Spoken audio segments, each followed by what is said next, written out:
Hey, thanks for joining me. Today, just thought we'd look at some old work that I did for a very small independent publisher. So small you've probably never ever heard of them. I think the guy in charge is still publishing books on a small scale, but I don't know that this particular line of books is still going. I'm not certain. But years ago, around about probably 2012, I'm going to guess. Somehow I made the acquaintance of a fella who ran this company called Red Leaf Comics, Canadian-based superheroes and or publishing house for different uh, concepts and ideas. And I think is mostly the guy who runs it. I think it's mostly his ideas, but he's got some friends they get together with, and they were kind of just recruiting artists. And this is going to piss some of you artists off, but they don't pay because you want to know why? Because they don't have any money.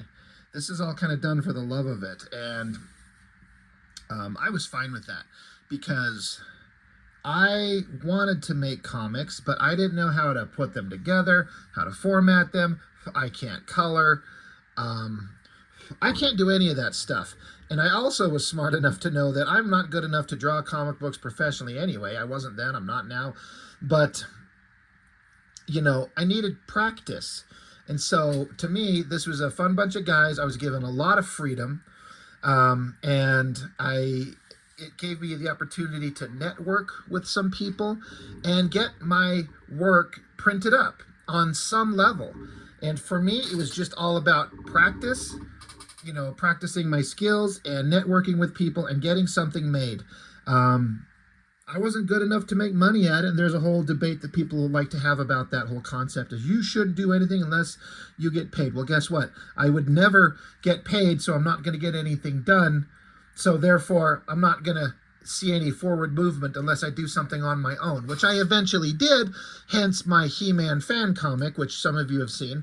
I decided to just make a book that I wanted to, for me, by me, the way I wanted, to hell with everything else. But before I did all that, I was practicing and learning and networking and making friends and did some stuff here.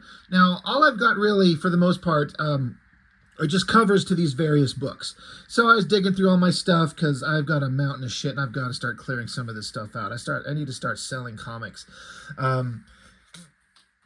I found all these ones, and there's various ones where just kind of I just did the covers. So I just thought we'd look at them. So this is issue 6 of The Leaf. Yeah, that's a Canadian superhero, and I guess the Canadian leaf is such an important, iconic symbol that we're gonna dress a superhero in it. I haven't spoken to the gentleman. John Helmer is his name, in a long time.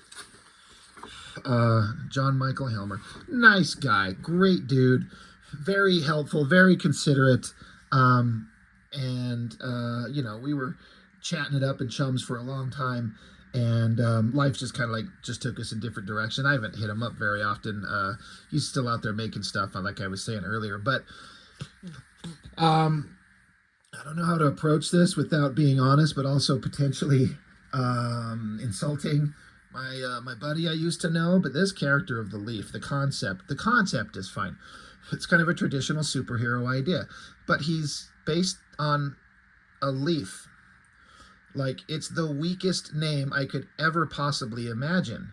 Now, you could have a name like the Leaf, and if you ride it in a really interesting way and subvert expectations and etc., maybe you could come up with some kind of interesting idea. But then I never understood the goddamn costume.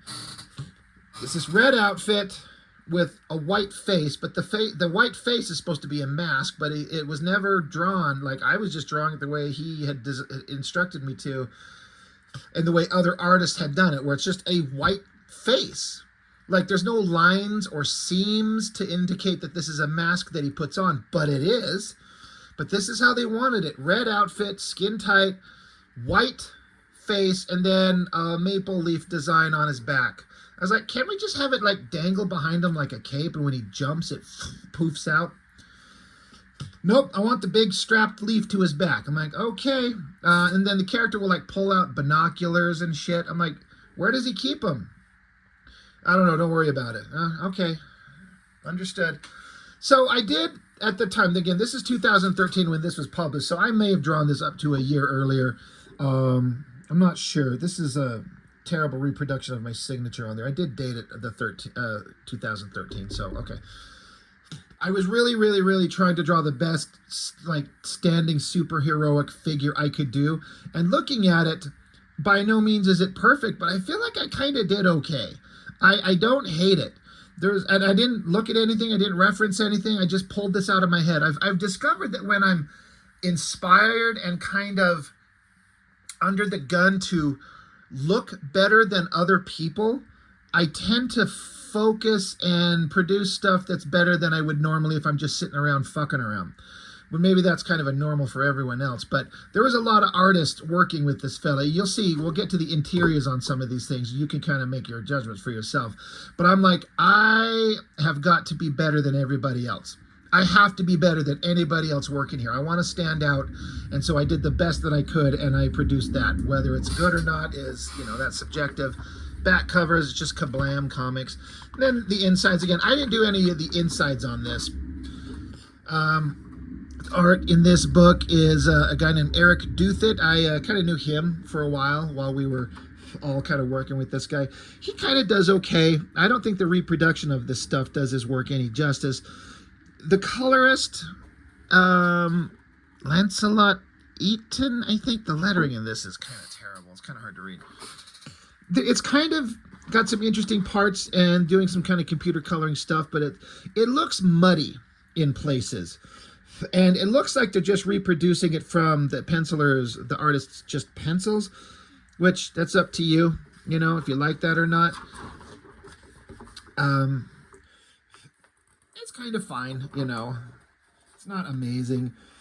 But yeah, reproducing it from the pencils, you can kind of see the scratchy shadow underneath the thing here. It's all, the guy, the artist, is putting in a lot of effort to make this as good as he can do it. The coloring is a little bit overdone. It's not a guy who was like a master colorist, but he had some skills and some ability. And again, this is like 13 years ago, so if he's still making comics, and coloring, he's probably better. But anyway, not too concerned about this story. It's a Canadian superhero. He jumped out of a plane. He gets picked up by this monster and picked up. There's in fact, I recognize that panel from the How to Draw Comics the Marvel Way. In the, I think it was that section on, here's one page where the storytelling is clear but boring. And here's another page where the storytelling is clear but exciting by changing angles. And this was like a monster. This was like Iron Man. I think that's kind of funny. The company is Evoil. Get it? It's an oil company, but they're evil. It's actually funny. But then the hero guy, he suddenly is in his red superheroic leaf outfit. Whatever. But they were making full color comics to their credit. They make a joke here at the end and everyone laughs. Okay. There's another story. Tales of Department R, Nova Scotia, Canada, 1962. Writer Mark Davis. Stuart Patrick is the artist.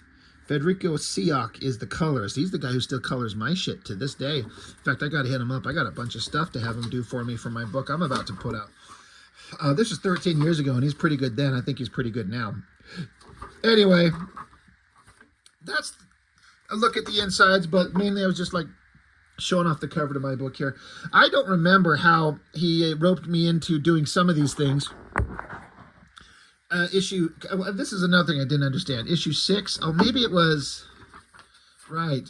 They did variant covers. They're both issue 6, and they're both the exact same book. God, if I can fucking open this thing up. See, it's the same story. Variant cover. But this guy getting abducted by aliens. So again, this is forever ago, and so I draw a spaceship, mountains, a guy getting picked up. I feel like the colorist did a pretty good job on this cover. It works pretty well. Again, at all of these, I look at it and go like, I just think about, oh, I could do so much better now. But I was doing the best I could, but I think the coloring really works. This is issue 6 from Red Leaf Comics of something called Daring Adventures. Again, this has been so long ago. I don't remember what the conversation was when they hit me up and said, hey, this is what we want.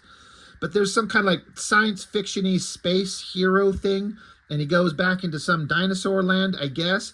So I just kind of had some like visuals in my mind of concepts that I don't really know anything about, like pulp heroes, Flash Gordons and shit in dinosaur lands, things like that. Just vague ideas. So, I took the design, had the guy running from a big old dino, shooting his laser blast, kind of missing. The colorist, I feel like, did a pretty good job. He added, I did not draw in this volcano in the background.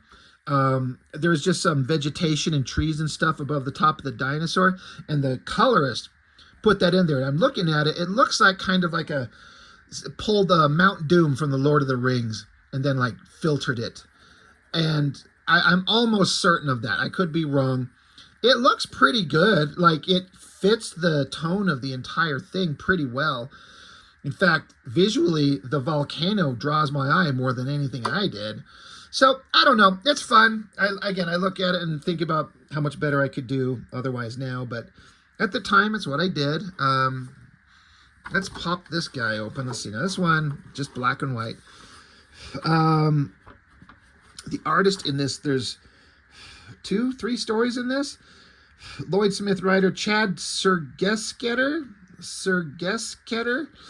I never met that dude. And then another story, Lloyd Smith with John Souter and David Owens on art. And then a story called Futura with Lloyd Smith and John Souter. Anyway, well, spaceship landing on a jungle planet.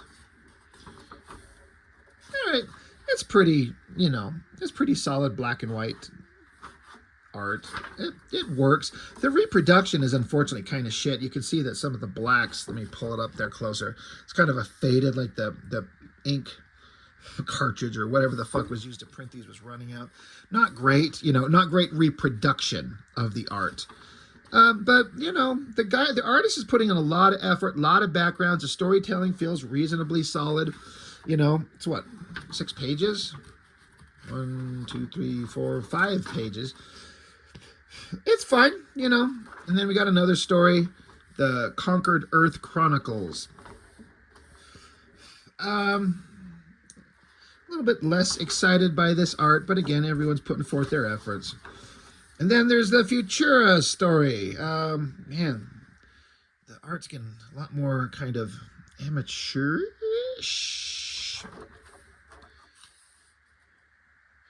The reproduction of it's almost like a bad fax. Good God. Probably doesn't show up, but it's janky and pixely, and that's unfortunate.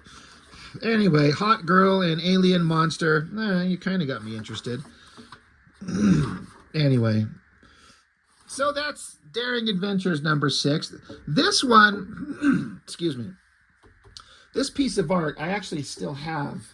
God, if I would have thought of this, I would have pulled it out first. But I think I might have it sitting right here. Bear with me.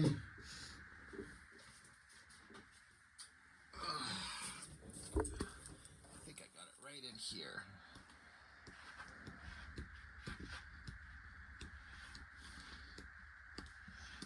Oh, come on. Yeah, okay. I'll show it to you in just a second. Put this thing right there. The Depthon, Son of the Ocean.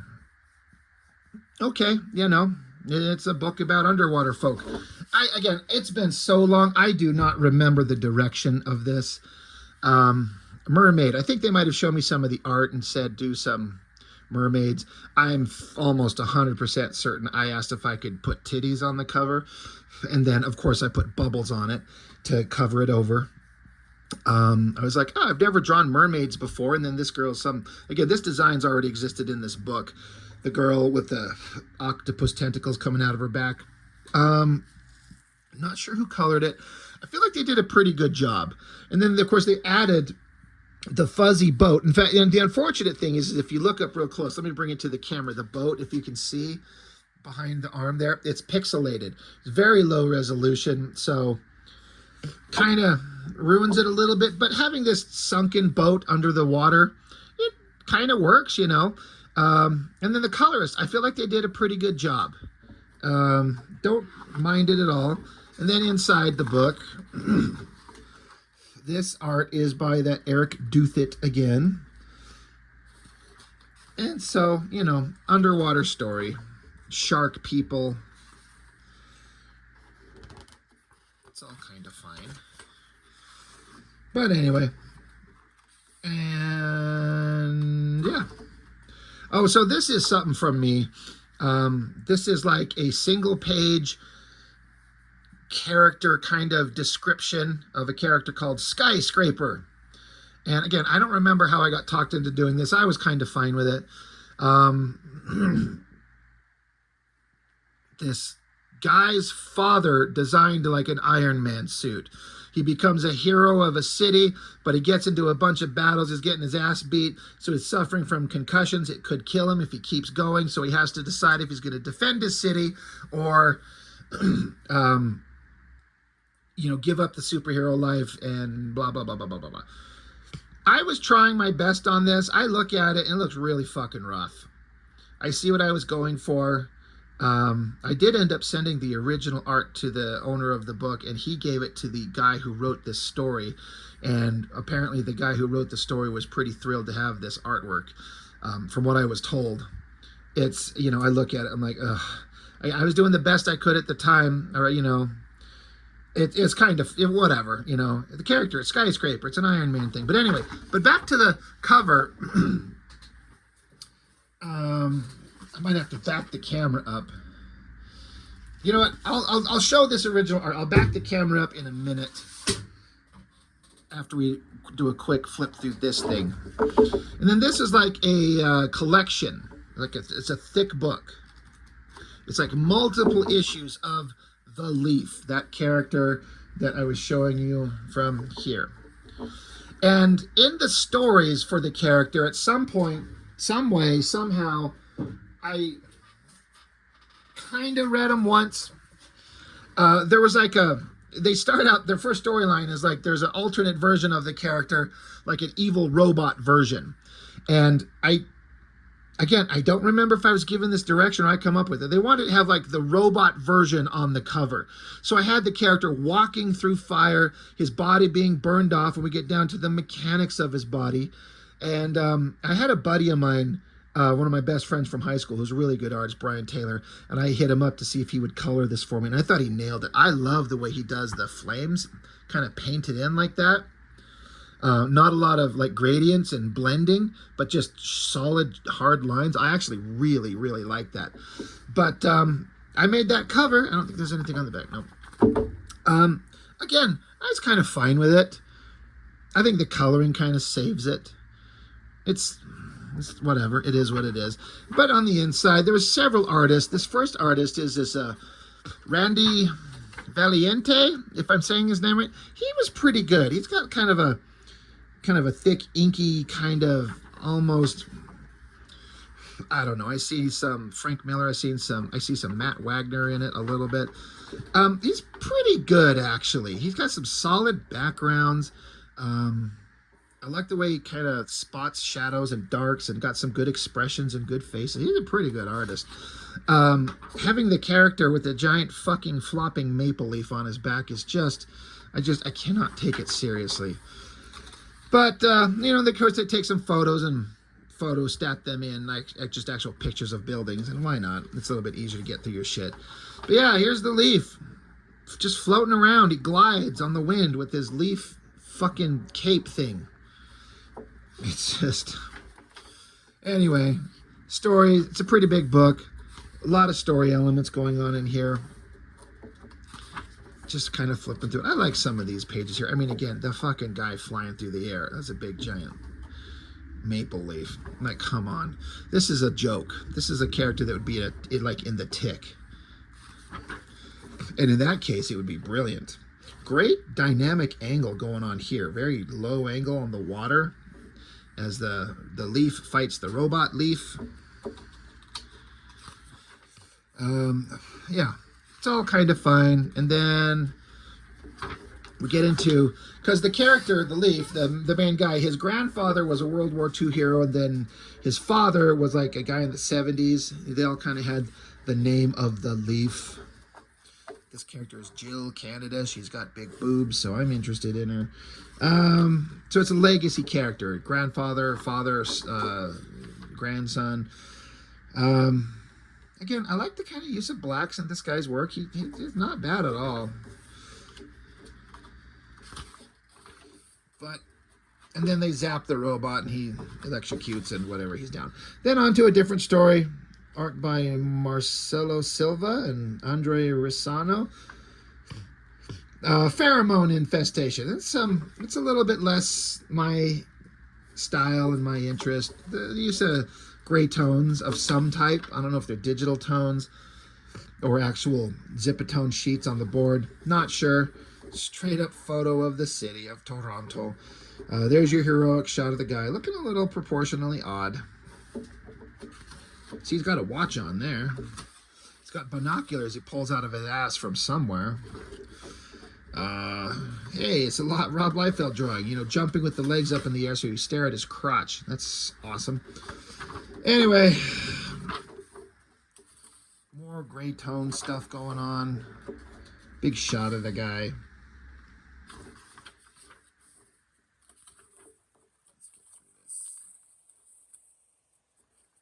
In this book, this story starting right here, this was actually in full color, but they just reproduced it and let it go to kind of grayscale because they weren't printing in color on this book. Again, it's the same artist from the beginning of the book for the first couple of pages. He is pretty good. This shot of the guy, I like this. This is like an old man, but his shadow being cast is like the shadow of his younger self at wartime, thinking about when he was younger and relevant rather than an old man. It's actually a pretty dynamic idea. I actually really like it. And anyway, then the art changes to another guy and it gets significantly less advanced. It's pretty rough. This airplane is rough. These building shots are terrible. And then they fight a big monster. Anyway, almost done. And then this back inside cover is something that he had me do. They had it's in Montreal, Quebec, 1888, and there is the Leaf is in a female version. So we start out in the alleyway like a scummy bad guy chasing down a poor woman. She's screaming no at a nearby hospital. They're like, what was that? This young lady here. She's like, I'll take a look, doctor. And then out in the alleyway, it's supposed to be her. She's now in her outfit. She's got this cloak and a sword. She says, let her go or suffer the consequences. She says, wait your turn, little girl. And she goes, little girl, monsieur? And he's like, mon Dieu, c'est la Leaf. She's like, oui, monsieur. Now get out of my city.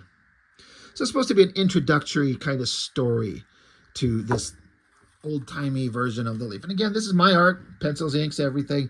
I was doing the best I could do. I kind of don't mind this guy up front here. Thought it kind of came out okay and tried to make the girl look good. Anyway, that's all that. As far as this thing here, I wanted to show. Let me back up the camera here. I really liked that drawing. I really had fun doing it.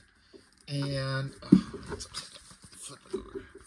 And so I've kept a hold of the original art like I usually do with almost everything. Here we go.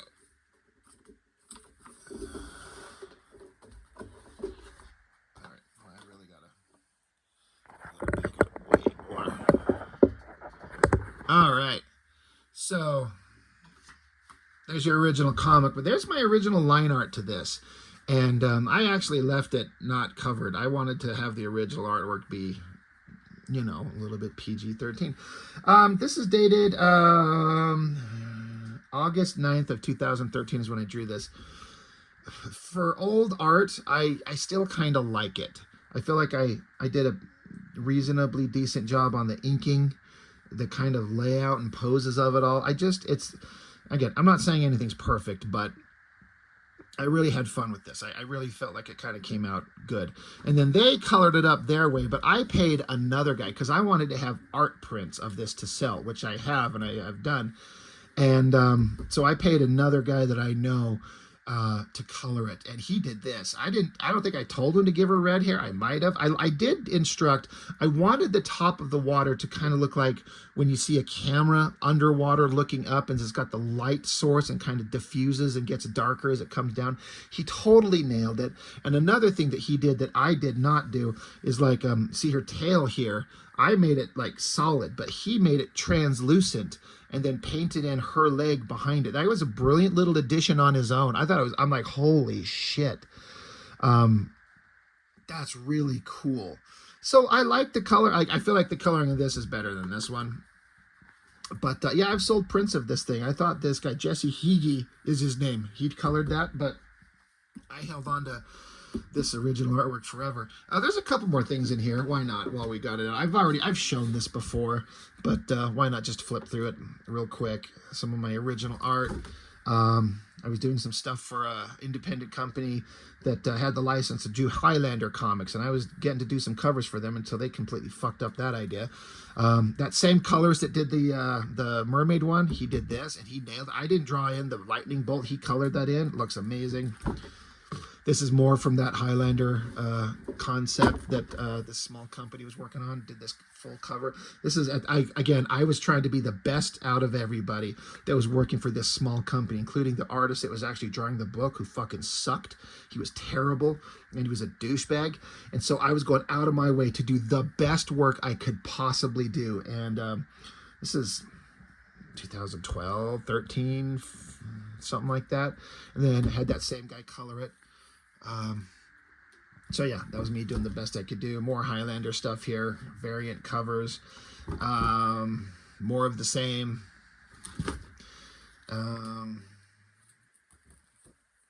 This is a futuristic, that leaf character I was just showing you with the leaf on his back. They had a sci-fi version, a futuristic sci-fi version, and so they let me design it. So I come up with it. I drew that. I designed these guns and the outfit, put a little technological alternate future version of the leaf, the Canadian leaf, but it made these little metal shapes. If you kind of, you can see it, it kind of makes sense. Tried to do a big futuristic city in the background. I was doing everything I could do. Yeah, this is 2013 as well. I was doing a lot of stuff for them. I was really trying to like prove myself, to like be like, I'm better than the rest of you. These are my own characters, like redesigns of old characters that I made when I was just a young teenager. Tiger, Warclaw, White Shadow are their names. I paid a guy to color it up. There's that cover. The Terminator kind of robot thing walking through fire. There's a big print up of the full color cover, and then my original art to it. Again, my friend, he really made it work on the colored version. He really nailed that one. This is another alternate version of a cover for one of the books. I don't think it ever got used. Again, dated the 2013 August again. God, I was doing everything. McFarlane, Spider-Man, Venom homage. I had a lot of fun drawing this. I felt like it really was kind of coming together. Another Highlander variant thing here. Just other random pieces of art that I've done. Some of my He-Man stuff. There's Castle Grayskull. There's She-Ra. These pages are both in the fan comics. There's that future version of the leaf again, colored up. Just trying to do a cosmic thing. Alternate versions of like a He-Man concept that I'm going to make onto my own. Masters of Eternity, Lord Greystone, Lady Hawk, just different stupid ideas.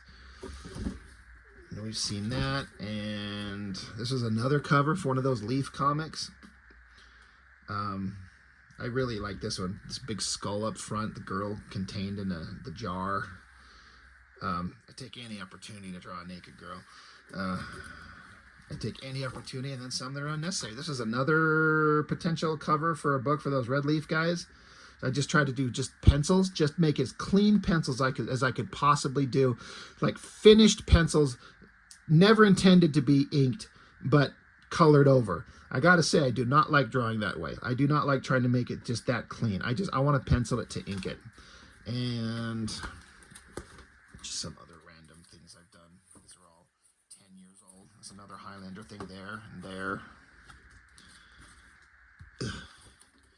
Hey, look, a bunch of X-Men characters. I was trying to do my best. Jim Lee.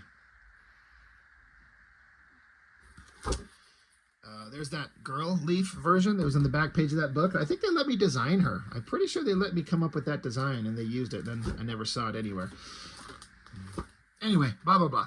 So I guess that's all I've got for now. Just wanted to show those covers, and then I guess it turned into let Rob show off his own artwork because he's vain and stupid like that. So that's all I got for this one. Thanks for watching. I really appreciate it. I really appreciate it. I'll see you next time.